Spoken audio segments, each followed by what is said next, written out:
मैं राज को 2019 अक्टूबर से जानती थी। पहली बार मुझे उसके पीए का मैसेज आया मेरे फ़ोन पे कि हे हाय गहना, मैं राज कुंद्रा की पीए हूँ और वी आर आर्म्स प्राइम। हम लोग सेलिब्रिटीज़ के ऐप बना के देते हैं जो सोशली काफ़ी एक्टिव हैं, जो अच्छे फेमस इन्फ्लुएंसर्स हैं और जो एक्ट्रेसेस हैं।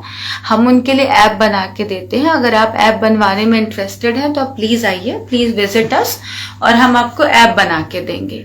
ये मैसेज मुझे कुछ 2-2:30 बजे के आसपास आया, ठीक है। तो पहले मैंने आई टोल्ड हर कि नहीं यार, मैं ऐप वगैरह नहीं बनवाऊंगी, I am not very much comfortable with that, so कुछ हो नहीं सकता, लेट इट बी। फिर उसके थोड़ी देर के बाद व्हेन आई गॉट अप, उसका मैसेज मुझे फिर से आया, लेट्स डू वन थिंग, एक कॉफी पे मिलते हैं। नहीं समझ में आएगा कोई बात नहीं, एक कॉफी पीनी हो जाएगी। एंड एवरीबडी नोज कि मैं बहुत बड़ी ना कॉफी लवर हूँ। मतलब मैं आधे घंटे से 1 घंटे में 5 से 6 कॉफियां पी सकती हूँ, ठीक है, इतनी बड़ी कॉफी लवर हूँ। मैंने कहा चल ठीक है, मिलते हैं। सो 2 दिन के बाद मैं गई राज की ऑफिस, जो कि जस्ट ऑपोजिट इन्फिनिटी मॉल है, वियान इंडस्ट्रीज। मैं वहां गई, वहां मैं राज से मिली, उसकी पीए से मिली, मैं उसके कैबिन में बैठी थी।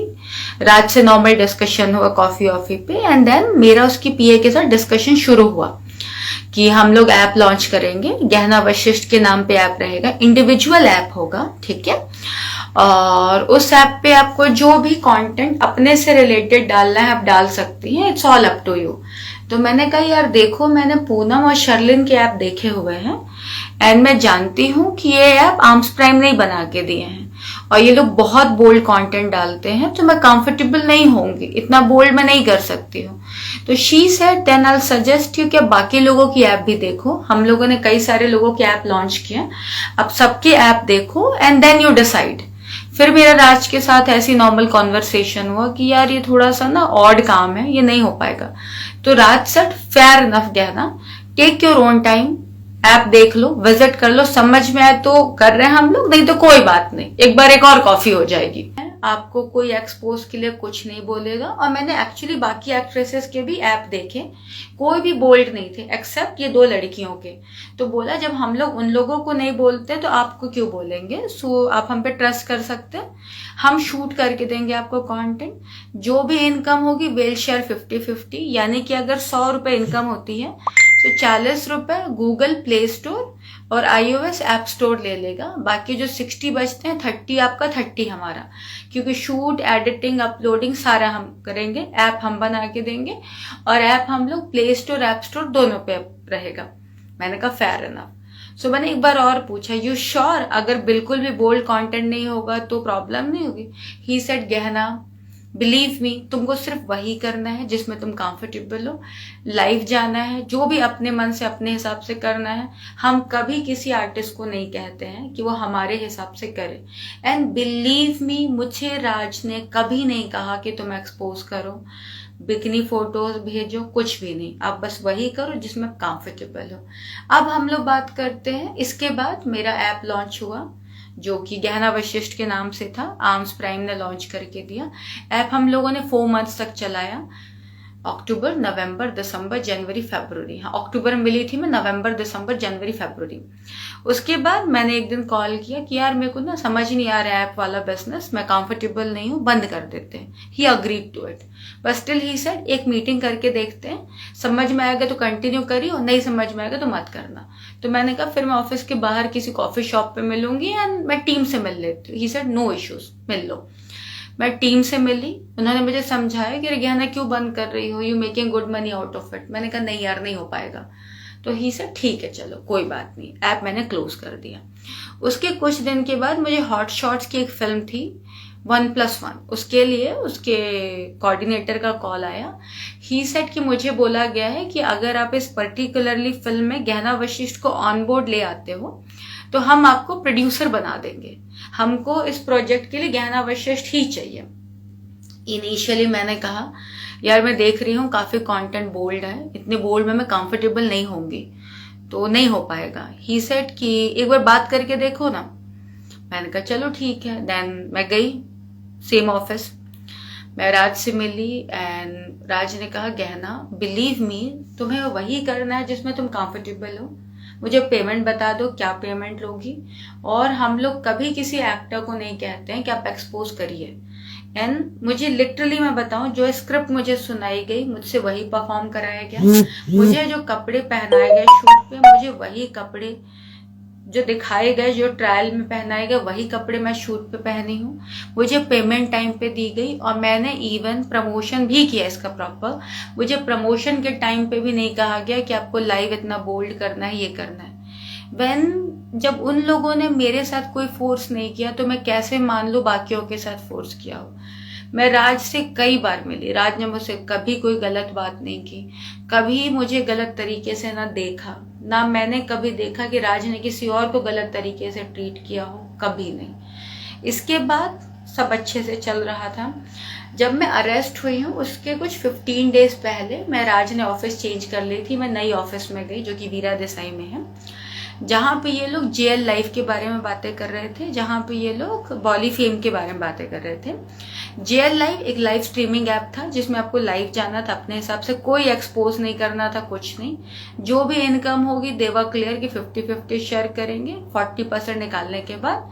और जो बॉली फेम है वो बेसिकली चैनल होना था डिजिटल पे, जैसे सैटेलाइट पे टीवी में चैनल होते हैं वैसे डिजिटल पे चैनल आने थे। एंड बिल्कुल बोल्ड कंटेंट नहीं था, उनको reality shows, comedy shows, music video, normal content डालना था, ठीक है।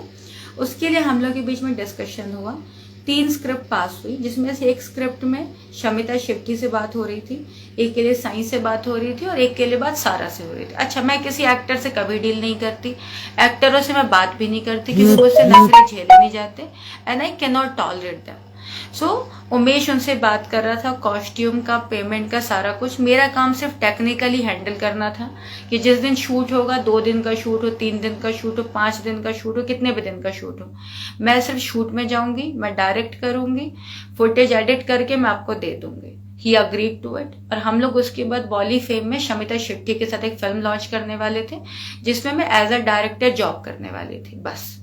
सो मैं आपको बताऊं, ये सारा मैटर शुरू हुआ था फरवरी 2021 में, 4 फरवरी से, जब कुछ लोगों को on location red handed caught किया गया था।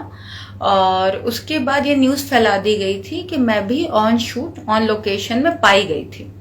सो मैं आप लोगों को क्लैरिफाई करना चाहूंगी कि जिन लोगों को ऑन शूट, ऑन लोकेशन पकड़ा गया था 4 तारीख को, उन्हें 5 तारीख को कोर्ट में खड़ा किया गया था। अगर मैं भी 4 तारीख को शूट में होती तो मुझे भी 5 तारीख को कोर्ट में खड़ा किया जाता, लेकिन मुझे कोर्ट में खड़ा किया गया था ऑन 7 फरवरी 2021। दैट मीन्स मैं शूट पर तो नहीं थी। और यही बात मेरी चार्जशीट भी कहती है। मेरी चार्जशीट में लिखा हुआ है कि 6 फरवरी 2021 को क्राइम ब्रांच बायकुला ने 41, जो कि इंटेरोगेशन की सेक्शन है, मुझे इशू किया, मुझे बुलाया गया, मेरी चेकिंग हुई और मेरे अंदर से लैपटॉप गिरा, मेरे अंदर से 3 फोन गिरे और इन्हें पता नहीं क्या मिला, तो इन्होंने केस बनाया और 7 को मुझे कोर्ट में खड़ा कर दिया गया। लेकिन मैं आपको फैक्ट बताती हूँ, ये दोनों ही बातों की सच्चाई से कोई लेना देना नहीं है। सच्चाई ये है, 4 फरवरी को मेरी एक फिल्म है साक्षी, उसका म्यूजिक लॉन्च था राइट टेरेस पे, जो हिमांशु पीआर कर रहा था। And they all were waiting for me कि मैं टाइम से लोकेशन में, मतलब प्लेस पे पहुंच जाऊं जहां सारी मीडिया वगैरह सब लोग थे। मैं घर पे रेडी हो रही थी, 4 बजे कुछ 14 पुलिस वाले क्राइम ब्रांच के मेरा घर नॉक करते हैं। मैंने पूछा, जनरली आप गेट खोलने के पहले पूछते हो, तो मैंने भी पूछा कि कौन है आप लोग, तो बोले हम लोग क्राइम ब्रांच से हैं। बिलीव मी, ना तो उस वक्त मैंने मेरे मैनेजर को, ना मेरे घर वालों को मैंने किसी को फोन किया, क्योंकि मुझे कोई डर नहीं लग रहा था। एंड मुझे ऐसा लगा मे बी आए होंगे या कुछ कंफ्यूजन है, कुछ भी रीजन होगा। मैंने गेट खोला, उन्होंने अपना आईडी कार्ड दिखाया कि we are from crime branch और हमें अंदर आने दो। मैंने कहा ठीक है, आ जाओ अंदर। सो देन दे सेड कि ये जो नंबर है 7 वाला, ये आपका नंबर है। मैंने कहा बोले फोन दे दो, मैंने फोन दे दिया। देन दे सेड कि आपके पास कितने फोन है, मैंने कहा 3 फोन है। बोले तीनों फोन दे दो, मैंने तीनों फोन दे दिए। मेरे से लैपटॉप पूछा, मैंने कहा सर सामने टेबल में रखा है, उठा लीजिए। बोले पासवर्ड, मैंने पासवर्ड दे दिया। उसके बाद इन्होंने मुझसे कहा तुम्हारे पास जो भी CD, hard drive, hard disk, जो भी पेन ड्राइव, जो भी कुछ है सब दे दो। मैंने कहा सर मेरे पास कुछ नहीं है। तो बोले हम आपके घर की तलाशी लेना चाहते हैं, हाँ बिना वारंट। और इतना बड़ा कोई सेक्शन नहीं था जिसके लिए बिना वारंट घर में घुस सके। मेरा पूरा घर चेक कर लिया, सारा सामान फेंक दिया जो मिला। बाद में मैं जब आई हूं तो मैंने चेक किया, मेरे घर पे ज्वेलरी भी मिसिंग है, बट हालांकि मेरे पास उसका कोई प्रूफ नहीं है कि ज्वेलरी चोरी हुई है, तो I can not file complain. But हाँ, मेरे घर से 10 से 11 लाख की ज्वेलरी तक गायब है, मेरे पास सारे बिल हैं। अच्छा, पूरा चेकिंग होता है, रात को 12 साढ़े 12 बजे तक ये लोग मेरे घर पे बैठे हुए होते हैं और इन्हें मेरे घर पे कोई प्रूफ नहीं मिलता, कुछ नहीं मिलता। तो मुझे लगा शायद ये लोग घर से चले जाएंगे, तो उसमें से 11 लोग चले जाते हैं और 3 पुलिस वाले। मैं अकेली रहती हूँ लोखंड वाला में, बहुत बड़ा फ्लैट है, दिस इज जस्ट 1 BHK। मेरे घर में 3 पुलिस वाले सो जाते हैं, जिसमें से 2 फीमेल और 1 मेल थी। फीमेल का नाम फातिमा, एक का नाम योगिता, और जो मेल इंस्पेक्टर थे उनका नाम था शिव। ये तीनों सो जाते हैं। सुबह सुबह नाश्ता करते हैं और 9:30 पौने 10 बजे हम लोग मेरे घर से निकलते हैं। लोकल एक यहाँ से ऑटो करके इन्फिनिटी तक पहुंचते, इन्फिनिटी से वो काली पीली टैक्सी लेते हैं और हम लोग बायकुला क्राइम ब्रांच पहुंच जाते हैं। वहां पहुंचने के बाद ये लोग दिन भर टाइम पास करते हैं, आपने क्या किया, आप कहाँ से आई हैं, आपका बॉयफ्रेंड क्या, आप सारी चीजें बताइए, हम लिखेंगे दिन भर। बाद में मुझसे पूछते हैं कि आप राज कुंद्रा को कैसे जानती हैं। तो मैंने पूछा राज कुंद्रा इस मैटर में कहाँ से आ गया। बोले नहीं, आप बस बता दो राज कुंद्रा को आप कैसे जानते हैं। मैंने कहा ये ऐप बनाया था कि ये मैटर है। बोले कि राज कुंद्रा को आप ये बोल दीजिए कि उन्होंने आपको मजबूर करके परेशान करके आपके साथ काम करवाया। मैंने कहा लेकिन मुझे राज ने ऐसा कुछ नहीं किया, मैं क्यों बोल दूं। सो देन दे सेड कि अच्छा ठीक है, फेयर इनफ, आप आज घर जाइए, हम आपको कल फिर इंक्वायरी के लिए बुलाएंगे। मैंने कहा ठीक है, बट मेरा लैपटॉप और फोन वापस कर दीजिए। दे सेड कि नहीं, हम आपको आज नहीं देंगे, विद इन अ डे और 2 आपको मिल जाएगा, नाउ यू गो बैक। मैंने कहा ठीक है यार चलो। 6 की मॉर्निंग में मैं फिर क्राइम ब्रांच के ऑफिस जाती हूँ।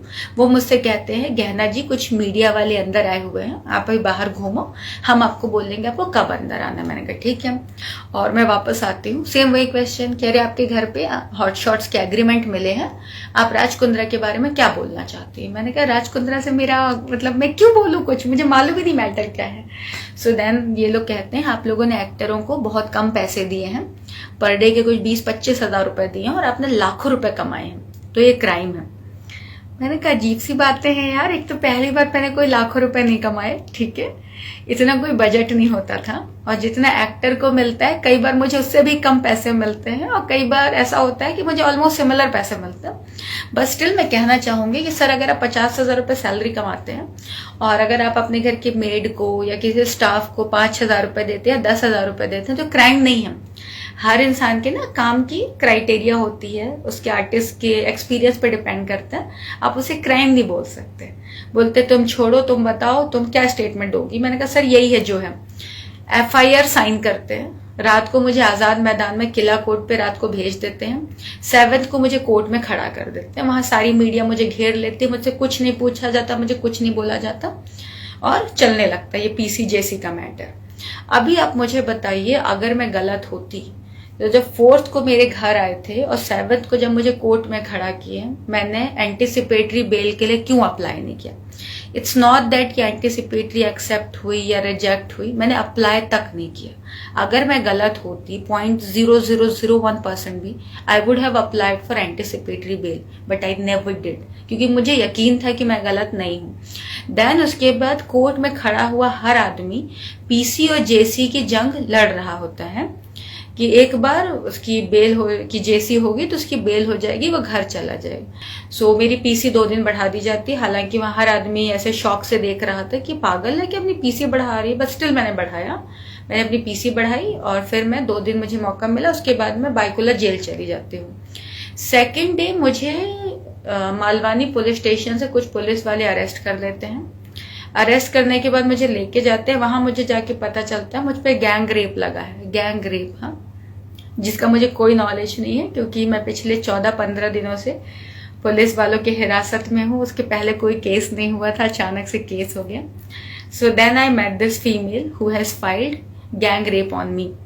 सो इनिशियली शी सेड या मेरा रेप हुआ है। तो मैंने पूछा तेरा किसने रेप किया और मैं क्या कर रही थी। तो उसने कहा मैम आप ऐसे बैठ के देख रही थी, आप ऐसे बैठ के देख रही थी, आप ऐसे करके देख रही थी और आपको बहुत मजा आ रहा था। तो मैंने पूछा तेरा रेप किसने किया। बोले सब ने किया। एक्चुअली उसे ऐसा लगा था कि सारा फुटेज डिलीट हो चुका है उसको ऐसा लगा था कि फुटेज के नाम पे कोई प्रूफ नहीं है। इमीडिएटली आई सेड कि babes, I have entire footage, जो भी शूट हुआ था, जो भी गाने शूट हुए, I have got everything with me, मैं दिखा दूंगी। पेमेंट ट्रांजैक्शन, मुझे बताइए रेप करा के कौन सी लड़की पैसे लेती है? पेमेंट ट्रांजैक्शन है, एनओसी वीडियो है। रेप होने के बाद कौन सी लड़की एनओसी वीडियो देती है? रेप होने के बाद कौन सी लड़की प्रमोशनल वीडियो देती है? और रेप होने के बाद जो वो डेट कह रही है, जो कि कभी नहीं हुआ रेप, जो वो डेट कह रही है जिस दिन उसका रेप हुआ है, उसके बाद अगले 10 दिनों तक हर रोज मुझे मैसेज करी कि ma'am it was lovely working with you, ma'am आपके साथ काम करके बहुत मजा आया, मैम आप बहुत प्रोफेशनल है, please give me some more job, मुझे पैसों की जरूरत है, मुझे आपके साथ काम करके बहुत अच्छा लगा। किसी लड़की का रेप होगा तो वह ऐसे ऐसे मैसेज करेगी? फिर मेरे शूट से जब वो निकली है तो शी वॉज डांसिंग, क्योंकि लास्ट वाला सॉन्ग जो था पार्टी नंबर था। किसी का रेप होने के बाद वो डांस करेगी? फिर जिस डेट का वो रेप कह रही है उस दिन से लेकर जब मैं अरेस्ट हूँ उसकी बात का मुझे नहीं पता, उसके हर रोज के टिकटॉक वीडियोस है जहां वो डांस कर रही है। यार अगर किसी लड़की को ना उसका पति, उसका बॉयफ्रेंड, मैं बाहर की बात ही नहीं कर रही, वो भी जबरदस्ती कुछ कर देना तो खड़े होने की हिम्मत नहीं रह जाती है। यहाँ गैंग रेप जैसी एलिगेशन, बेसिकली इन लोगों को मुझे फंसाना था। स्ट्रेट रेप मुझ पे नहीं डाल सकते क्योंकि a woman can not rape a woman. So they were very clear कि इसके अगेंस्ट कुछ तो बनाना है, क्योंकि मेरे पास ना ब्लैक के पैसे मिले, ना कोई चीटिंग मिली, ना कुछ मिला। तो इन्होंने गैंग रेप लगा दिया कि मेरे सामने एक लड़की का रेप हुआ है